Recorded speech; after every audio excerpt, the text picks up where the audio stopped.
সকলো দুখ জানিছোঁ। যি সময়ত জগতত অধৰ্মই গ্ৰাস কৰে, সেই সময়ত সেই অধৰ্মৰ গুণত নানা বিপত্তি অত্যাচাৰ অতি শীঘ্ৰে এই দাপৰতে তোমাক উদ্ধাৰৰ এটি উপায় সাধন কৰে। প্ৰণাম প্ৰভু, মই এতিয়া দৰ্শন কৰোঁ।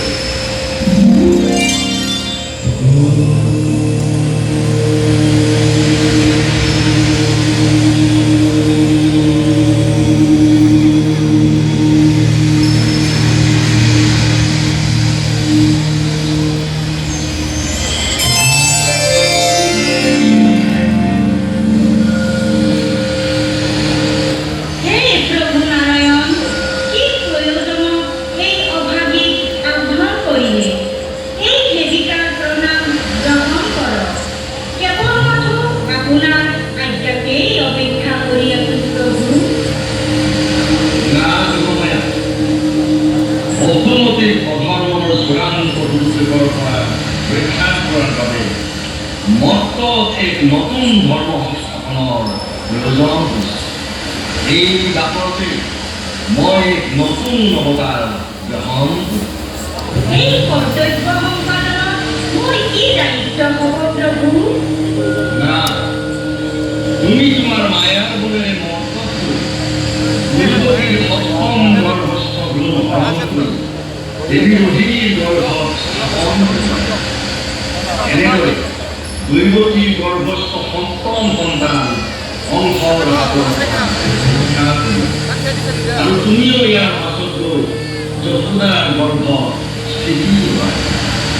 প্ৰভু, দাসী কি এনে অপৰাধ হ'ল যে নৰসমাজত জন্ম লাভ কৰিব লাগিব?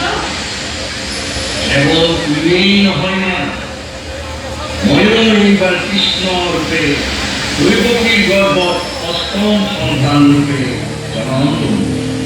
আৰু একে সময়তে তুমিও দেৱী যশোদাৰ গৰ্ভ স্থিতি হোৱা। কংসৰ ভয়ত বসুদেৱে মোক মন্দৰ বৃহৎ থৈ তাৰে পৰা তোমাক লৈ আহিম। কংসই যেতিয়া তোমাক চিৰ আশাই মাৰিবলৈ উদ্যত হ'ব, ঠিক একে সময়তে তুমি আকাশ মাৰ্গৰ আবিৰ্ভাৱ হৈ মোৰ অৱতাৰৰ সংকেত দিবা আৰু অদৃশ্য। এই সকলোবোৰ আপোনাৰেই লীলা মাত্ৰ। আপোনাৰ আজ্ঞা শিৰোধাৰ্য কৰি মই এতিয়া আহিলোঁ প্ৰভু, আহিলোঁ।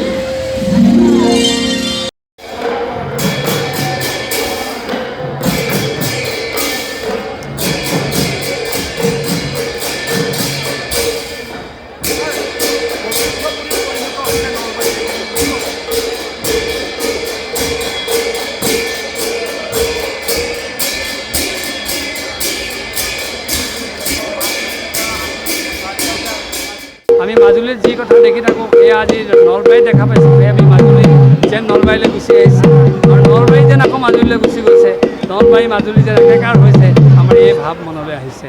অৱশ্যে তাৰ মাজতে আধ্যাত্মিক চেতনাত আমি উদ্বুদ্ধ হ'বই লাগিব, তেতিয়াহে হয়তো আমি ৰাসৰ যিটো সাৰ্থকতা সেইটো অনুভৱ কৰিম।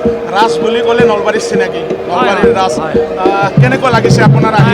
আমি বহু ঠাইলৈ গৈছোঁ, হাউলীলৈ গৈছোঁ, পাঠশালালৈ গৈছোঁ, বৰপেটালৈ গৈছোঁ, বিভিন্ন ঠাইত ৰাস চাইছোঁ। নলবাৰীতো আগতে আহিছোঁ, কিন্তু নলবাৰীৰ যিটো জনসমুদ্ৰ, আমি সেইকাৰণে ভাষণতে কৈছোঁ, ই এক কুম্ভ মেলাৰ সদৃশ। আমি যেনেকৈ প্ৰয়াগৰ কুম্ভ মেলাৰ কাৰণে আমি এতিয়া বাউল হৈ আছোঁ, য'ত কোটি কোটি মানুহ হয়, ইয়াত যেন তেনেকুৱা মানুহৰ পৰিবৰ ঘটিছে। আমি যেন ইয়াৰ কুম্ভ মেলাত স্নান কৰিছোঁ, জনস্নাত হৈছোঁ। এইবাৰ 3 প্ৰকাৰৰ ৰাসৰ সমাহাৰ আৰু যোৱাবেলিও 3 প্ৰকাৰৰ ৰাসৰ সমাহাৰ আছিল। এইবাৰ আমাৰ মৃন্ময় ৰাসৰ লগত জীৱন্ত ৰাসো চলি আছে আৰু নলবাৰীৰ এক অপূৰ্ব শিল্প পুতলা নাচৰ ৰাসো চলি আছে।